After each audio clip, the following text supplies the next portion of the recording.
আপনি যখন কোরআনকে প্রশ্ন করবেন, কোরআন বলো তো তুমি কোন মাসে নাযিল হয়েছো, কোরআন তার ভাষায় বলে, আল্লাহর বান্দা, আল্লাহর বান্দিরে, আমি শাহরুর রমাদান আল্লাযী উনজিলা ফীহিল কোরআন, আমি কোরআন রমজানুল মুবারক মাসে আমি রাসূলের উপরে অবতীর্ণ হয়েছি। জোরে কোন সুবহানাল্লাহ।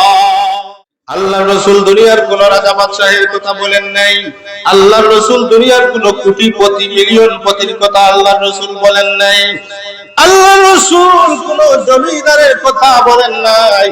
আমার রাসূল বলেছেন, যারা কোরআন পড়ে আর যারা পড়ায়, চাই সেই মানুষ ভালো খানদানের হোক আর নিম্ন খানদানের হোক, যে খানদানের মানুষ হোক না কেন, কোরআনের সঙ্গে যারা জড়িত হয়ে যায়, মহান আল্লাহ সেই মানুষগুলোর সম্মান দুনিয়ার সকল মানুষের উপরে উঠাইয়া দেয়। আল্লাহর হাবিব বলেন, এই জমিনের মধ্যে যারা কোরআন পড়ে, কোরআন যারা পড়ে, কোরআন পড়ে কোরআনের হাফিজ হয়ে যায়। আল্লাহর নবী বলেন, একজন মানুষ কোরআন পড়িয়া যদি কোরআনের হাফিজ হয়ে যায়, আল্লাহর বান্দা যদি কোরআনের হালাল গুলাকে হালাল মানে, হারাম গুলাকে হারাম মাইনা, আল্লাহর বান্দা যদি কোরআনের হাফিজ সিনার মধ্যে কোরআন নিয়ে মাটির নিচে চলে যায়, আল্লাহর নবী বলেন, ওই কোরআনে হাফিজকে কিয়ামতের দিন মহান আল্লাহ জান্নাতে সম্মানের সহিত প্রবেশ করাইবেন। সম্মানিত হাজিরিন কিরাম, মহাগ্রন্থ আল কুরআনুল কারীম আল্লাহ তাআলা দয়া করে মায়া করে আমাদের বিশ্ব নবীর মাধ্যমে আমাদের কাছে পাঠিয়েছেন। নবী করিম সাল্লাল্লাহু আলাইহি ওয়াসাল্লামের উপরে কোরআনে কারীম অবতীর্ণ হয়েছে। এই কোরআন আসমানি কিতাবদের মধ্যে থেকে সবচেয়ে দামি কিতাব। কোরআনে কারীম এত দামি কিতাব যে কোরআনে কারীম কোন মানুষ যদি পড়ে যেমন সওয়াব পায়, কোন মানুষ যদি শুনে ঠিক সমান সওয়াবের অধিকারী হয়। যেরকম সুবহানাল্লাহ। কোরআনে কারীম বড় দামি কিতাব। এই কোরআন সম্পর্কে আমরা কিছু জানবো। আল্লাহ তাআলা তিলাওয়াতকৃত আয়াতে বলেছেন, ইন্না নাহনু নাযালনা যিকরা ওয়া ইন্না লাহু লাহাফিজুন। আল্লাহ রাব্বুল আলামিন বলেন, দুনিয়ার মানুষেরা রে, নিশ্চয় আমি আল্লাহ সেই কোরআন নাযিল করেছি এবং এই কোরআনের হেফাজতের জিম্মাদারিও আমি আল্লাহ আমার কুদরতের হাতে নিয়েছি। সুবহানাল্লাহ। কোরআন আল্লাহ নাযিল করেছেন, কোরআনের হেফাজতের জিম্মাদারি আল্লাহ নিয়েছেন। কোরআন কিয়ামত পর্যন্ত এই পৃথিবী থেকে কেউ উঠাতে পারবে না।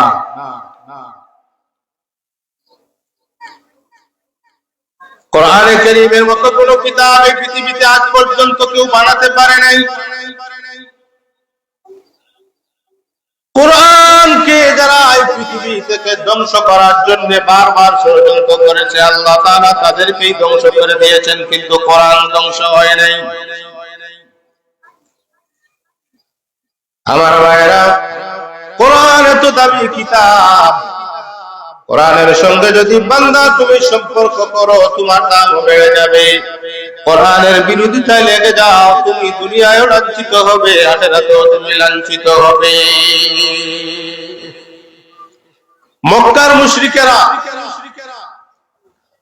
বলা বলি শুরু করলো, মুহাম্মদ এমন একটা কোরআনের কথা বলেন যে এটা নাকি ওনার আল্লাহ ওনাকে দান করছেন, এরকম কিতাব তো আমরাও বানাইতে পারি। তারাও কি বানাইতে পারে? আল্লাহ তাআলা বহু আগে কোরআন নাযিল করে কোরআনের ব্যাপারে চ্যালেঞ্জ ছুড়ে দিয়েছিলেন। মক্কার কাফিরদেরকে বলেছিলেন, তোমরা আমার কোরআনের মতো বেশি লম্বা না, কোরআনের সবচেয়ে ছোট্ট থেকে ছোট্ট একটা সূরার মতো সূরা তোমরা বানিয়ে নিয়ে আসো, যদি তোমাদের ক্ষমতা থাকে। وإن كنتم في ريب مما نزلنا على عبدنا فأتوا بسورة من مثله মহান আল্লাহ মক্কার মুশরিকদেরকে বলেছেন, আমার কোরআনের ব্যাপারে যদি তোমাদের সন্দেহ হয় তাহলে তোমরা আমার কোরআনের মতো একটা কোরআন, অর্থাৎ কোরআনের মধ্যে থেকে সব চাইতে ছোট্ট থেকে ছোট্ট একটা সূরার মতো একটা সূরা তোমরা বানিয়ে নিয়ে আসো। পারে নাই। এই জন্য কোরআনের সাথে সম্পর্ক করো, দুনিয়া আখিরাত উজালা হয়ে যাবে। আল্লাহ তাআলা এমন এক কিতাব আমাদেরকে দিয়েছেন, কিন্তু দুর্ভাগ্যবশত হলেও সত্য, এই কোরআন আমাদের সকলের ঘরে আছে। প্রায় মুসলমান যারাই সবার ঘরে 2-3টা কোরআন আছে, কিন্তু কোরআনের সাথে সম্পর্ক আমাদের না। কোরআনের সাথে সম্পর্ক আমাদের নাই।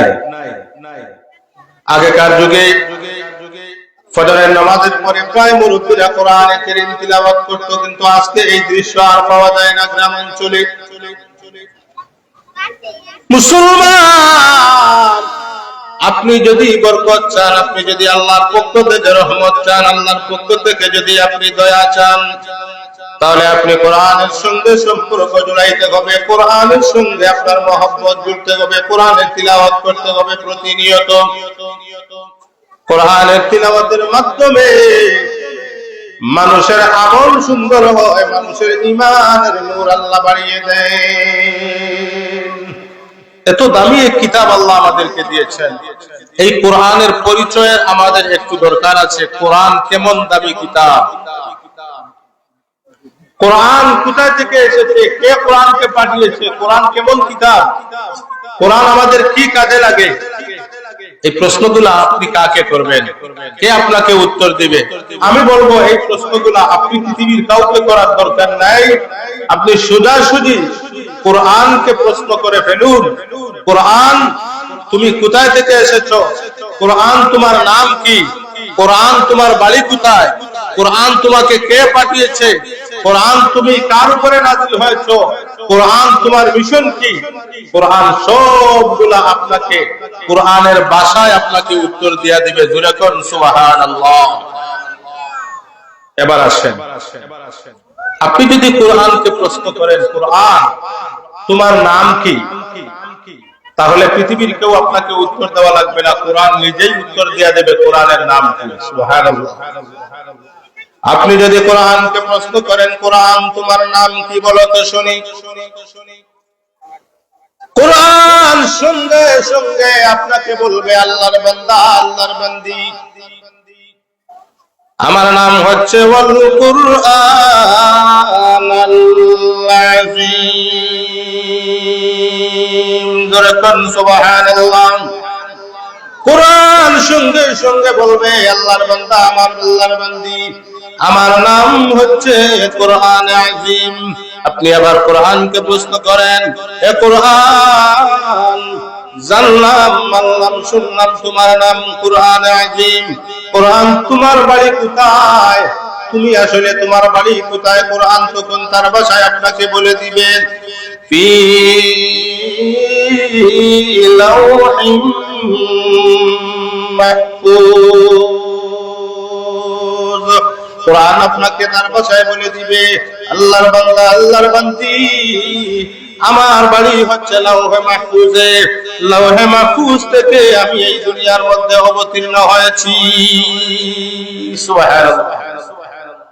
আপনি যদি আবার কোরআনকে প্রশ্ন করেন, কোরআন, জানলাম, মানলাম, শুনলাম তোমার বাড়ি লাওহে মাহফুজে। এরে কোরআন, লাওহে মাহফুজ থেকে তুমি এই জমিনের মধ্যে কার উপরে তুমি অবতীর্ণ হয়েছো? তখন কোরআন তার নিজের ভাষায় আপনাকে উত্তর দিয়া বলবে, নুজ্জিলা আলা মুহাম্মাদ। কোরআন তার নিজের ভাষায় বলবে, আমি মুহাম্মদুর রাসূলুল্লাহ সাল্লাল্লাহু আলাইহি ওয়াসাল্লামের উপরে অবতীর্ণ হয়েছি। সুবহানাল্লাহ। আপনি যদি কোরআনকে বলেন, হে কোরআন, মানলাম জানলাম শুনলাম তুমি রাসূলের উপরে অবতীর্ণ হয়েছো। এ কুরআন তুমি যখন অবতীর্ণ হয়েছো, কে তোমাকে আমার রাসূলের দরবারে নিয়ে আসতো? তোমাকে লৌহে মাহফুজ থেকে আমার রাসূলের দরবারে কে নিয়ে আসতো? তখন কুরআন তার নিজের ভাষায় আপনাকে বলে দিবে, আমাকে লৌহে মাহফুজ থেকে রাসূলের দরবারে আল্লাহর ফেরেশতা জিবরিল আমিন নিয়ে আসতেন। জোরে কোন সুবহানাল্লাহ। আপনি আবার কোরআনকে প্রশ্ন করেন, কোরআন জানলাম মানলাম শুনলাম তোমাকে জিবরিল আমিন আমার রাসূলের উপরে নিয়ে আসতেন। হে কোরআন এবার বলো তো, তুমি যে নাযিল হয়েছো তোমার উপরে, তোমার মধ্যে কি কোনো সন্দেহ আছে নাকি? কোরআন এবার তার নিজের ভাষায় আপনাকে বলে দিবে, যালিকাল কিতাবু লা রাইবা ফীহ। কোরআন তার নিজের ভাষায় আপনাকে বলে দিবে, আল্লাহর বান্দা আল্লাহর বান্দি, আমি কোরআনের মধ্যে কোনো সন্দেহ নাই, আমি কোরআনের মধ্যে কোনো সন্দেহের অবকাশ নাই। জোরে কোন সুবহানাল্লাহ। আপনি যখন আবার কোরআনকে প্রশ্ন করবেন, কোরআন জানলাম মানলাম শুনলাম তোমার মধ্যে কোনো সন্দেহ নাই, সন্দেহের অবকাশ নাই। হে কোরআন এবার বলো তো, তোমাকে যখন আমরা ধরবো তখন কিভাবে তোমাকে ধরবো, স্পর্শ করব কিভাবে? তখন কোরআন আপনাকে তার ভাষায় বলে দিবে, লা ইয়ামাসসুহু ইল্লাল মুতাহহারুন। কোরআন তার নিজের ভাষায় আপনাকে বলবে, হে দুনিয়ার মানুষেরা, আমি কোরআনকে যদি তোমরা স্পর্শ করতে চাও, আমি কোরআনকে যদি তোমরা ধরতে চাও, তাহলে আমি কোরআনকে ওযু ব্যতীত পবিত্রতা অর্জন ছাড়া আমি কোরআনকে তোমরা স্পর্শ করিও না। অর্থাৎ আমাকে ধরতে হলে পবিত্রতা অর্জন করতে হবে, ওযু করতে হবে, পবিত্রতা অর্জন করে আমি কোরআনকে স্পর্শ করতে হবে। এবার আপনি আবার কোরআনকে প্রশ্ন করেন, কোরআন তুমি নাযিল হয়েছো আমার রাসূলের উপরে, কোন মাসে কোরআন তুমি পৃথিবীতে এসেছো? কোরআন আপনাকে তার ভাষায় উত্তর দিবে, কোরআন কোন মাসে আসমান থেকে জমিনে নাযিল হয়েছে। কোরআন এবার তার ভাষায় আপনাকে বলবে, শাহরু রমাদান আল্লাযী উনজিলা ফীহিল কুরআন। আপনি যখন কোরআনকে প্রশ্ন করবেন, কোরআন বলো তো তুমি কোন মাসে নাযিল হয়েছো? কোরআন তার ভাষায় বলে, আল্লাহর বান্দা আল্লাহর বান্দিরে, আমি শাহরু রমাদান আল্লাযী উনজিলা ফীহিল কুরআন, আমি কোরআন রমজানুল মুবারক মাসে আমি রাসূলের উপরে অবতীর্ণ হয়েছি। জোরে কোন সুবহানাল্লাহ। এবার আপনি আবার প্রশ্ন করতে পারেন, কোরআন জানলাম মানলাম শুনলাম তুমি রমজানুল মুবারকে নাযিল হয়েছো। হে কোরআন তুমি দিনের বেলা নাযিল হয়েছো আমার রাসূলের উপরে, না রাতের বেলা নাযিল হয়েছো? কোন রাত্রির মধ্যে তুমি নাযিল হয়েছো? এবার কোরআন তার নিজের ভাষায় আপনাকে বলবে, ইন্না আনজালনাহু ফি লাইলাতিল কদর। কোরআন আপনাকে তার ভাষায় বলবে, এ দুনিয়ার মানুষেরা শোনো, আমি কোরআন লাইলাতুল কদরের রজনীতে আমি নাযিল হয়েছি। সুবহানাল্লাহ। কোরআন এইভাবে একটার পর একটা উত্তর আপনাকে দিয়ে দেবে আপনি যদি কোরআনকে প্রশ্ন করেন। এবার আপনি আবার কোরআনকে প্রশ্ন করেন, কোরআন তুমি তো নাযিল হয়েছো, তোমাকে পড়বো, তুমি কঠিন না সহজ? হ্যাঁ, কোরআন কঠিন না সহজ? কোরআনকে প্রশ্ন করুন, কোরআন তুমি তো এসেছো, রাসূলের উপরে অবতীর্ণ হয়েছো, তোমার সাথে সম্পর্ক করব, তোমাকে তিলাওয়াত করব, তোমাকে পড়বো, তুমি সহজ না কঠিন? এবার কোরআন তার ভাষায় আপনাকে উত্তর দেয়া বলবে। কোরআন বলবে তার ভাষায়, ওয়ালাকাদ ইয়াসসারনাল কুরআনা লিযিকরি ফাহাল মিন মুদ্দাকির। আল্লাহর কোরআন কোরআনের ভাষায় আপনাকে বলি, দুনিয়ার মানুষেরা রে, আল্লাহ আমাকে এই পৃথিবীতে রাসূলের উপরে অবতীর্ণ করেছেন। আল্লাহর বান্দা, আল্লাহর বান্দিরা, তোমরা যদি আমি কোরআনকে পড়তে চাও, আমি কোরআনকে আল্লাহ মোটেও কঠিন বানাইয়া পাঠান নাই। ওয়ালা তাযায়াসসারনাল কুরআনা লিযিকরি ফাহাল মিন মুদ্দাকির। আমি কোরআনকে মহান আল্লাহ দুনিয়ার মানুষের জন্য সহজ বানাইয়াই পাঠাইয়াছেন। জোরে বলুন সুবহানাল্লাহ। আপনি আবার কোরআনকে প্রশ্ন করেন, ও কোরআন, তোমার মধ্যে কোনো ঔষধ আছে নাকি? আমরা যখন অসুস্থ হয়ে যাই তখন আমরা ডাক্তারের শরণাপন্ন হয়ে যাই। আমরা যখন বিভিন্ন রোগে আক্রান্ত হয়ে যাই তখন আমরা হসপিটালে দৌড়াইতে থাকি, ঠিক কিনা? আর একটু জোরে কর। অসুস্থ হইলে মানুষ কোথায় যায়? ডাক্তারে যায়। আপনি কোরআনকে প্রশ্ন করুন, কোরআন, আমি অসুস্থতায় ভুগতেছি, তোমার মধ্যে কি কোনো চিকিৎসা আছে নাকি? কোরআন তার ভাষায় আপনাকে বলে দিবে। জোরে বলুন সুবহানাল্লাহ। আপনি যখন কোরআনকে প্রশ্ন করবেন, কোরআন বলো তো, আমি যখন অসুস্থ হয়ে যাই তখন আমি চিকিৎসাটা তোমার মধ্যে পাবো নাকি? কোরআন তখন বলবে, ওয়ানুনাজ্জিলু মিনাল কুরআনি মা হুয়া শিফাআ ওয়া রাহমাতুল লিল মুমিনিন। সুবহানাল্লাহ। কোরআন তার ভাষায় আপনাকে বলে, ও দুনিয়ার মানুষেরা রে, মহান আল্লাহ আমি কোরআনকে মানুষের জন্য রহমত, বরকত আর ঔষধ, শিফা বানাইয়াই আল্লাহ আমাকে নাযিল করেছেন। জোরে কোন সুবহানাল্লাহ। এর নাম হচ্ছে কোরআন। কোরআন এত দামি কিতাব, আপনি কোরআনের সাথে সম্পর্ক করলে আপনার দাম বেড়ে যাবে, অনায়াসে বেড়ে যাবে। এর নাম কোরআন। আপনি কতটা প্রশ্ন কোরআনকে করবেন, কোরআন আপনাকে তার ভাষায় উত্তরগুলো দিয়ে দিবে। সুবহানাল্লাহ, সুবহানাল্লাহ। কোরআন এত দামি কিতাব, এই কোরআনের সাথে যাদের সম্পর্ক হয় তাদের দামও বেড়ে যায়। সুবহানাল্লাহ বলবেন না? আচ্ছা, কোরআনে কারীম যে সমস্ত ছাত্ররা পড়ে, দেখবেন তারা লাকড়ি দিয়ে বানানো একটা রেওয়ালের মধ্যে কোরআন শরীফ রাখে, ঠিক নেই? রেওয়ালের মধ্যে রাখে। এটা কি ভাই একটা পুরা গাছ দিয়ে কি একটা রেওয়াল বানানো হয় না? গাছের একটা অংশ দিয়া বানানো হয়। ওই গাছের আরেকটা অংশ দিয়া মানুষ চেয়ার বানাইছে, ওই চেয়ারের মধ্যে মানুষ বসে, পাও লাগায়। আরেকটা অংশ দিয়া খাট বানাইছে, খাটের মধ্যে পাও লাগায়। আরেকটা অংশ দিয়া কি বানাইছে? বিভিন্ন জিনিস বানাইছে যেগুলোর মধ্যে মানুষ পাও লাগায়, বিভিন্ন জিনিস হয়। কিন্তু ওই একটা অংশ দিয়া একটা রেওয়াল বানানোর কারণে ওই রেওয়ালের মধ্যে যদি হঠাৎ ভুলবশত আমরা হাঁটার সময় আমাদের পাও লেগে যায় রেওয়ালের মধ্যে, আমরা কি করি? বলেন না, কি করি? রেওয়ালকে সালাম করি, চুমা খাই, ঠিক নেই? কেন খাই? কেন? হ্যাঁ, জুড়ে বলেন কেন? কোরআন এখানে রাখা হয়, তার কারণে আমরা কি করি? কোরআনের সম্মানে। আসলে মূলত এই লাকড়ির কোনো সম্মান নাই।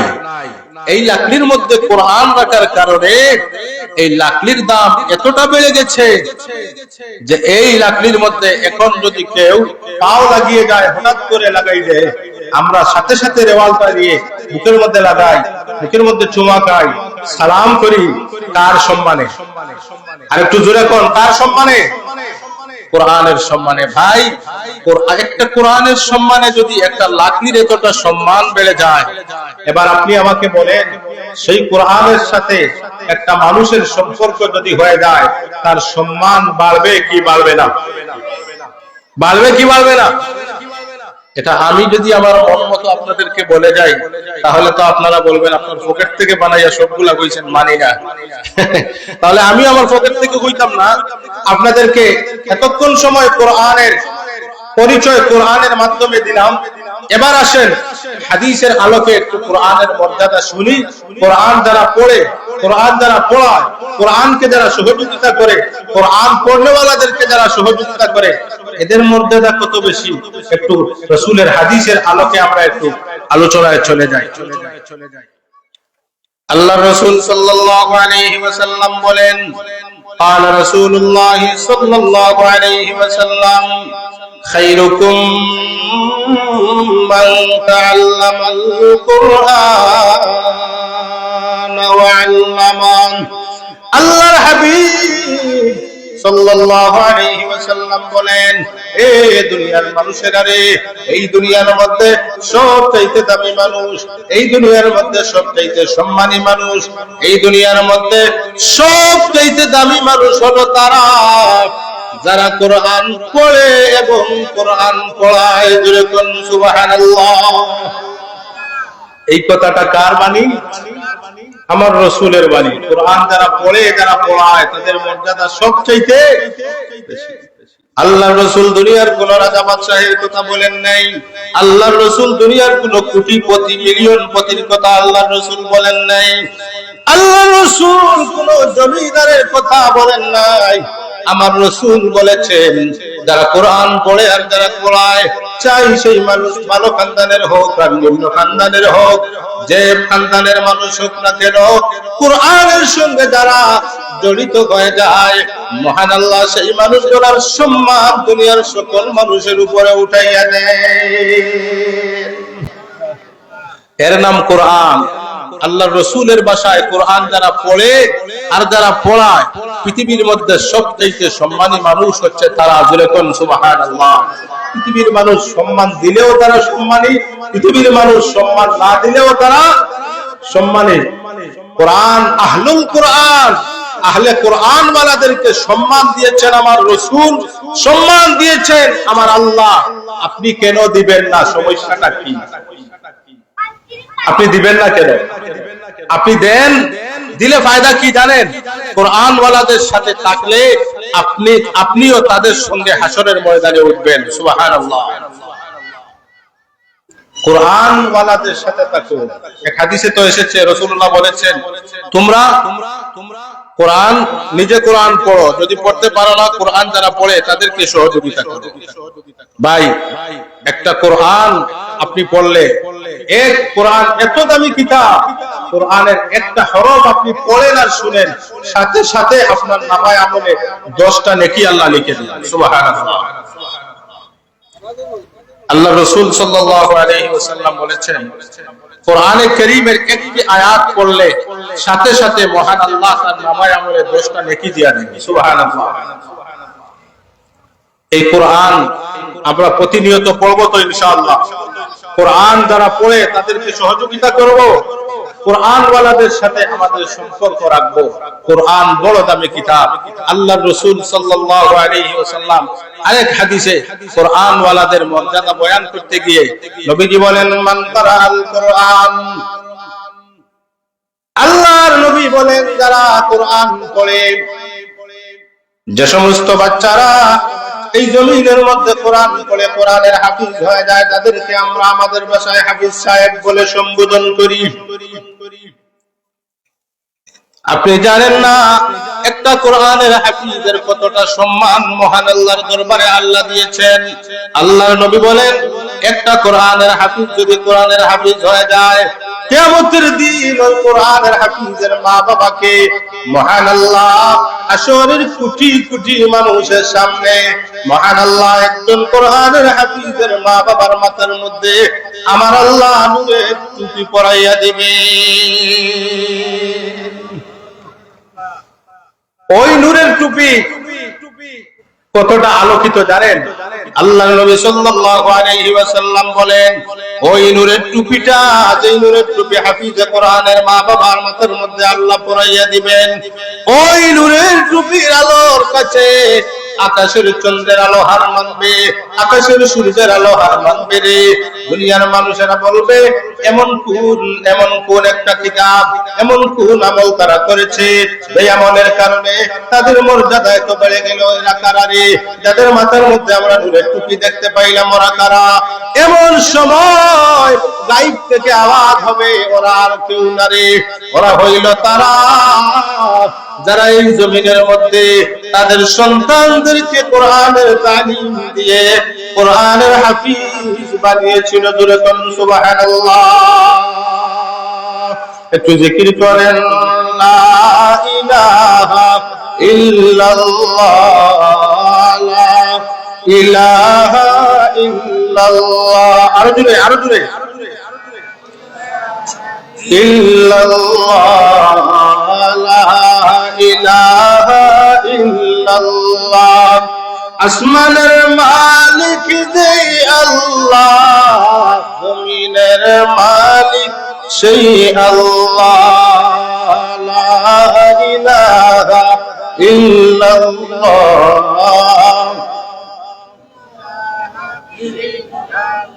আরো জোরে লা ইলাহা ইল্লাল্লাহ লা ইলাহা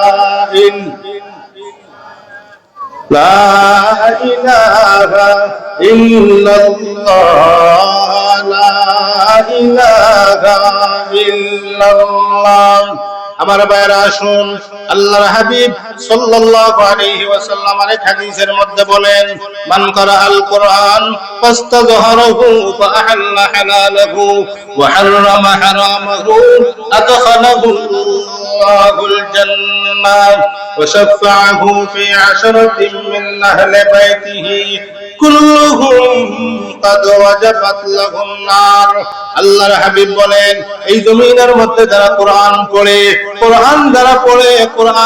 কোরআনের হাফিজ হয়ে যায় আল্লাহর নবী বলেন একজন মানুষ কোরআন পড়িয়া যদি কোরআনের হাফিজ হয়ে যায় আল্লাহর বান্দা যদি কোরআনের হালাল গুলাকে হালাল মানে হারাম গুলাকে হারাম মাইনা আল্লাহর বান্দা যদি কোরআনের হাফিজ সিনার মধ্যে কোরআন নিয়ে মাটির নিচে চলে যায় আল্লাহর নবী বলেন ওই কোরআনে হাফিজকে কিয়ামতের দিন মহান আল্লাহ জান্নাতে সম্মানের সহিত প্রবেশ করাইবেন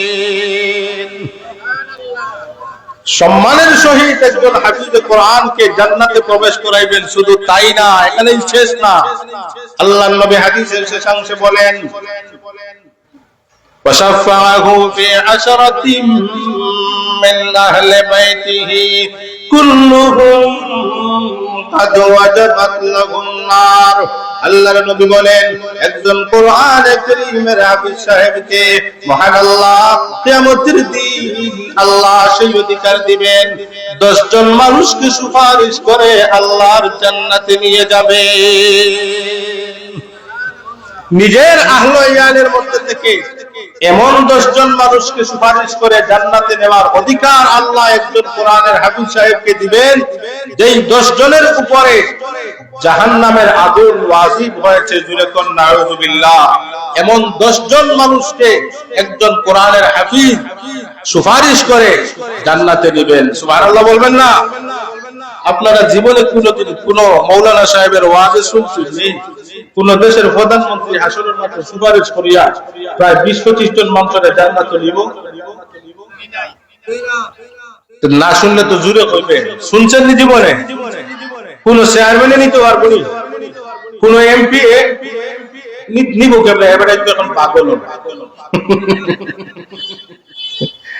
জান্নাত তো যাইতো কেমনে এবারে নিজেও তো তার খবর নাই জান্নাত আছে না দুজক আছে তার তো খবর নাই আপনারা কেমনে নিব তাহলে একজন কোরআনে হাফিজের সম্মান এত বেশি আল্লাহ দিয়েছেন একজন কোরআনের হাফিজ তার পরিবারের 10 জন মানুষকে সুপারিশ করে জান্নাতে নিয়ে যাবে যেরকম সুবহানাল্লাহ তাহলে সন্তানদেরকে কোরআনের হাফিজ বানাইলে লাভ আছে না সওয়াব লাভ আছে না ক্ষতি আছে আপনারা মনে মনে বলতে পারেন হুজুর যত ওয়াজ হই আমরা কিন্তু এখানে লাভ হইলাম কিন্তু বানাইতাম না কারণ বানাইলে যে পরিমাণ বেতন এটা বেতন দিয়ে আমার পুরো জীবনে চলতে পারতো না আপনি কিন্তু এখনই চিন্তা কইরা লাইলেন আপনার ছেলের হাফিজ বানানোর আগে এই বেতন দিয়া আপনার ছেলের জীবন চলতো না তাহলে যারা কোরআন পড়িয়া এখন জিন্দেগি বছর করতেছে এরা কেমনে চলে কে চালায় আল্লাহ চালায় আরে হুজুর এর লাগি তো হয় আপনার একটা খালি বরকত আর বরকত এর লাগি তো আপনার একটা বরকত কইয়া আর হে উপরেতে বাড়ায় না খালি তোলেতে খালি বরকত হয় বরকত কি টাকা কিন্তু কেউ নিতে চায় না মাদ্রাসার মুক্তামিম সাহেব যদি আমির বাজারও যায় 1 কেজি আলু কিনতা, আলুর কেজি বা 1 কেজি পেঁয়াজ কিনতা, তাহলে পেঁয়াজের দাম এখন কত? 100, খালি 60 টাকা। মুক্তামিম সাহেব দিলে দোকানদারে কইবনি আপনি হুজুর আইছেন, আপনার টাকা খালি বরকত, আপনি আমারে 20 টাকা দিয়া লইয়া যান গিয়া, বরকত দরকার আছে আমার। দিবনি আমনের ইমাম সাহেব দিলে দিবনি, আমারও দিত না নি। আপনার আরো করি তার খালি বরকত টাকা তো বেটা নিতে চায় না। বেটা যদি বলতো বলে 60 টাকার জিনিস হুজুর আপনারে 30 টাকায় দিলে বলে ভাই খেলে রে, বলে আমার কিছু বরকতের দরকার আছে, এটা মানবো নি? মানতো না। তে তো সারা সমাজ একজন কোরআনে কারীমের হাফিজ সাহেবের মর্যাদা এত বেশি, এখন যে 10 জন মানুষকে একজন কোরআনের হাফিজ সুপারিশ করে আল্লাহর জান্নাতে নেবেন, এই 10 জন মানুষকে আমাদের চিনার দরকার আসেনি? তাহলে আপনি জানিলাই এই 10 জন কারা কারা? জানলে আপনার একটা ছেলের কোরআনের হাফিজ বানাইলে আশা করি আপনি নৈরাশা হবেন না।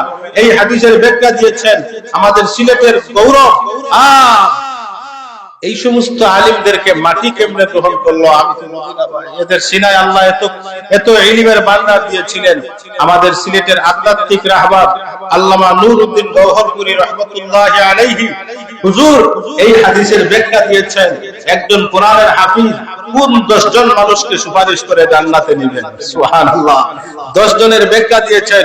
সর্বপ্রথম বলেছেন একজন কোরআনের হাফিজ যে 10 জন মানুষকে সুপারিশ করে জান্নাতে দিবেন, তার মধ্যে থেকে 1 নাম্বার হচ্ছেন কোরআনে হাফিজের মা বাবা। যেরকম সুবহানাল্লাহ। কয়জন ভাইলেন? 2 জন। হিসাব রাখেন। নাম্বার 1 কোরআনে কারীমের হাফিজ সাহেব সুপারিশ করে জান্নাতে দিবেন ওনার মা বাবাকে। 2 নম্বরে ওনার দাদা দাদিকে। কয়জন? 3 নম্বরে নানা নানি। কয়জন? 6 জন। এরপরে ওনার শ্বশুর শাশুড়ি। কয়জন? তাহলে তো একজন আবু সাহেবের কাছে পুলিশ বিয়া দিলে বা লস না, বেটায় আসল দিন ছুটাইয়া নিব বলে হুজুর দিতাম তো হইরা আসরের মাঠে ছুটাইয়া নিব। এই দুনিয়ার যে হাসর জিনিসপত্রের যে দাম আমার পুড়িয়ে খাইব কিনা, দূর মিয়া না দান খাইতো কিনা, আমরার গরুতে খাইব কিনা, আমরার গোত্র তো দামি খাবো, আমরার মেডিকেল গোত্র তো আরো দামি খাবো, আমরাই খাইব। তোমার তো চোখ সব সময় গালি নিচে দিয়া, কিন্তু আল্লাহ তোমার নিচেও রাখবো। এখন লস না কোরআনে কারীমের হাফিজ সাহেবের কাছে পুড়িয়ে বিয়া দিলে এই বেটা হাসরের মাঠে তোমার যেদিন হাসরের মাঠে কোনো উপায় থাকতো না, এদিন সুপারিশ করিয়ে তোমার জান্নাত নিব। সুবহানাল্লাহ। রেডি থাকো কাতে জানি মাঝে মাঝে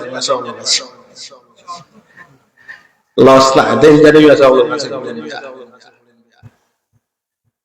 কয়জন পাইছেন? 8 জন। আর 10 নম্বর 9 10 শোনার দরকার আছে। 9 10 হইল একজন হাফিজ সাহেব মাদ্রাসা পড়ার সময় যেই বাড়ির লজিং খাইয়া পুলিশ হই, ও লজিং বাড়ির বেটা আর বেটি জোরে কও সুবহানাল্লাহ। এখন কোন ছাত্রদের লজিং দেওয়া লাভ আছে না লস? লাভ না লস? পারলে মার্কাজুল কোরআন আইয়া মতন হিসাবে নিজে কইতানি মার্কাজুল কোরআন আইয়া নিজে সুজাল লাগি নিজের আখিরাত সুন্দর হওয়ার জন্য নিজে আইসা বলবেন হুজুর আমার একটা ছাত্র দেন। কি জন্য? আমার বাড়িতে রাখবো, আমার বাড়িতে থাকবে, আমার বাড়িতে খাবে। একটা ছাত্র নিয়ে নেন, ওই ছাত্র তার লজিং বাড়ি যেই বাড়িতে খাইয়া পড়েছে ওই বাড়ির বেটা আর বেটিকে কিয়ামতের দিন সুপারিশ করিয়া জান্নাতে নিবেন। সুবহানাল্লাহ। তাহলে এই কোরআনের দরজগাহ এটা আমাদের এখানে হওয়ার কারণে এই কোরআনে কারীমের দরজগাহ আপনারা বেজার না খুশি? খুশি না বেজার? আপনারা যে খুশি হয়েছেন কতটা সেটা আমি জানি। মজলিসে শুরায় আপনারা তার প্রমাণ দিয়েছিলেন। আমি মাত্র 3-4 মিনিট, এখানে অনেক ছিলেন মজলিসে শুরায়, আমি মাত্র 3-4 মিনিট সাদা কালেকশন করেছিলাম। মোটামুটি প্রায় 65-70 পর্যন্ত আমি রেখে গেছি। পরবর্তীতে মুক্তাদির সাহেব বলছেন প্রায় 1.5 লাখের মতো আপনারা দিয়েছেন, আলহামদুলিল্লাহ। কিন্তু সবচেয়ে আপনারা সব সময় দেন। এই প্রতিষ্ঠান আপনাদের, এই প্রতিষ্ঠান আপনাদের, এই প্রতিষ্ঠান আপনাদের, এটার হেফাজত আপনারা করতে হবে। এখানে যে সমস্ত বাচ্চারা পড়তেছে এই সওয়াবগুলা অর্থ অঞ্চলের সকল গুরুস্থানে যাইতেছে। সুবহানাল্লাহ বলবেন না? এই প্রতিষ্ঠানের শুধু টাকা দিয়ে নয়, যাইতে আইতে রাস্তা দিয়ে প্রতিষ্ঠান দেখবেন, মহতমি সাহেবের সাথে পরামর্শ করবেন কোন জিনিসের প্রয়োজন আছে। টাকার প্রয়োজন হলে টাকা দিবেন, বুদ্ধির প্রয়োজন হলে বুদ্ধি দিবেন। হ্যাঁ, বাচ্চাদেরকে দেওয়ার যদি সুযোগ হয় বাচ্চাদেরকে দিবেন। এইখানে প্রতিষ্ঠান হওয়ার কারণে আপনাদের ছোট্ট ছোট্ট বাচ্চারা এখানে আইসা কি করতেছে, সর্বপ্রথম তালিমটা কোরআনের নিতেছে। সুবহানাল্লাহ। যেই কোরআনের তালিমের ব্যাপারে আল্লাহর রাসূল বলেছেন যে প্রত্যেকটা নরনারীর উপরে কোরআনের ইলম শিক্ষা করা ফরজ, কোরআনের ইলম শিক্ষা করা ফরজ। সেই ফরজে আইন এটা পালন হইতেছে আপনাদের বাচ্চাদের এই দরজগায়। বড় হয়ে যদি এই বাচ্চা আলিম না হয়েও প্রবাসে চলে যায়, তাহলে কোনোদিন মা বাবার সঙ্গে বেয়াদবি করবে না, কোনোদিন এলাকার মুরব্বীদের সঙ্গে বেয়াদবি করবে না। তার কারণ কি? তার মূল কারণ হলো তার ফাউন্ডেশন এই মাদ্রাসা থেকে তুলে দেওয়া হয়েছে। এই জন্য এই মাদ্রাসার প্রতি আমাদের সহযোগিতা থাকবে।